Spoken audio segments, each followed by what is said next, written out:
Something extraordinary just happened. During a press conference in India, Keir Starmer was questioned by GB News correspondent Catherine Forster. And what he said in response has left millions stunned. For months, his government has been pushing ahead with the rollout of digital ID, despite growing public outrage and almost 3 million Britons signing a petition to stop it. The plan, modelled on Estonia's system, would see every UK citizen and legal resident over the age of 16 required to hold a national ID card, linked directly to their work status, data, and more. Critics have warned it's the first step toward a surveillance-based society, one where the state could decide what you can access and when. And now, in this latest exchange, Starmer has said something that confirms exactly why those fears exist. We'll show you the full footage so you can see it for yourself. No spin, no commentary, and you can decide what you think of his admission. But what's clear is that this digital ID scheme is no longer being presented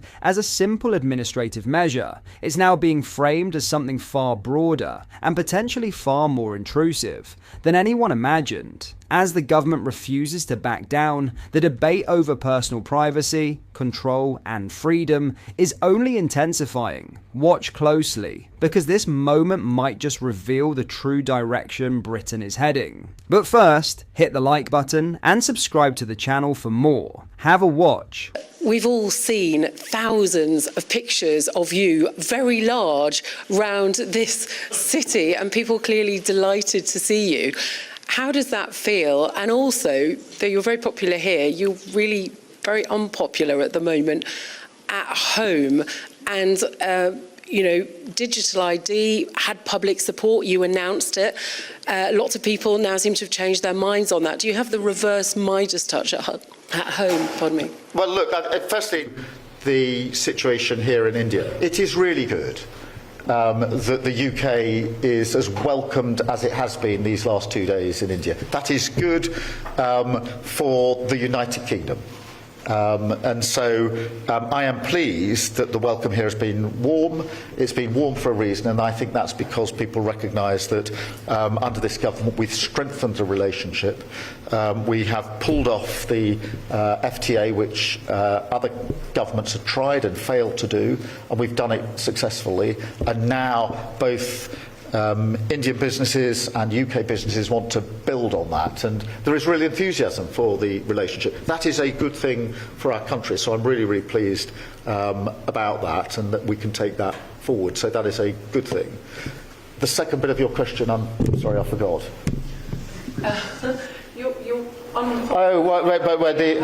I mean, on digital ID, let me be really clear about it. Firstly, we have made a commitment to do whatever we can to stop people arriving illegally in the United Kingdom.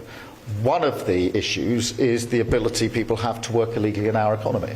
We have to do something about that. We can't shirk that or duck that. We had a strong manifesto commitment to deal with it.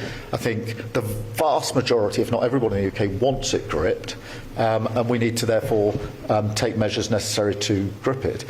One of the things on digital ID that I do think we need to emphasise and make the case for, frankly, is the great benefits of digital ID. You can see from Estonia the speed with which people can access services that are available to them, which has been transformational, and there's great enthusiasm in Estonia for it. Here in India, I think it's 1 billion people have digital ID. It's been taken up on a voluntary basis in huge numbers.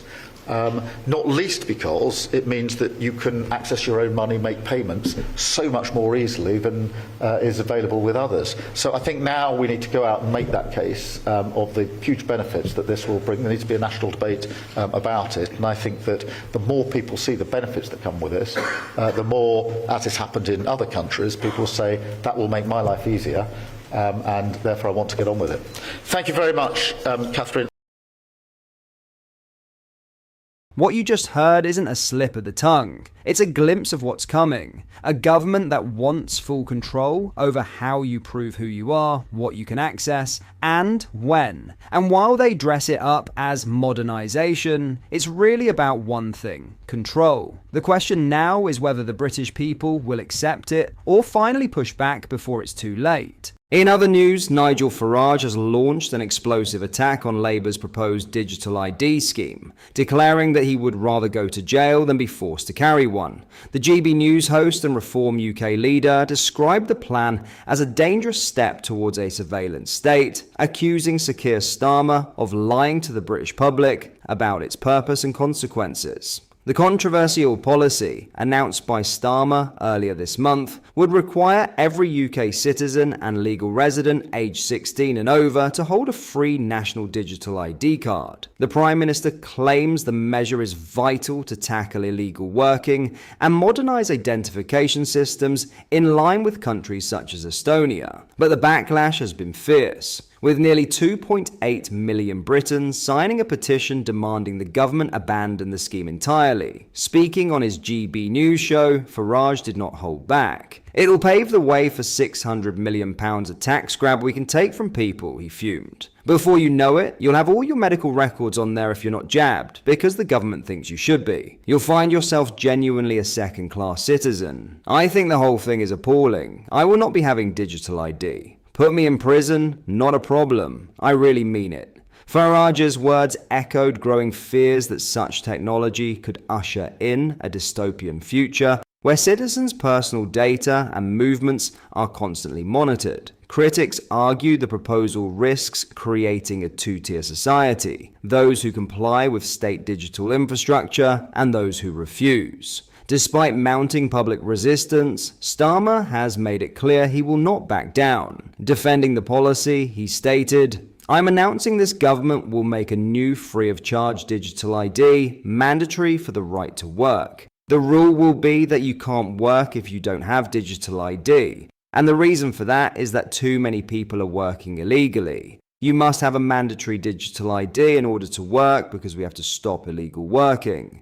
That justification infuriated Farage further. "That is our totally and utterly dishonest Prime Minister at every single level," he blasted. "If you are a foreign worker in Britain, you already have to show a form of digital ID to your employer on your phone. There's a code you have to apply for. And if you're working legally, your employer already has to verify it. So why is he lying to us? Why is he pretending this is about stopping illegal working?" Farage's stance reflects a broader unease over government data collection and digital surveillance. Many privacy campaigners warn that, if introduced, such a system could become a gateway to intrusive monitoring of citizens' health, finances, and online behavior. The fear is that optional data sharing could quickly become mandatory, with people excluded from jobs, services, or benefits if they do not comply. Others, however, argue the proposal is simply an inevitable step into the digital age. Former Chancellor Kwasi Kwarteng pushed back against Farage's warnings, telling him,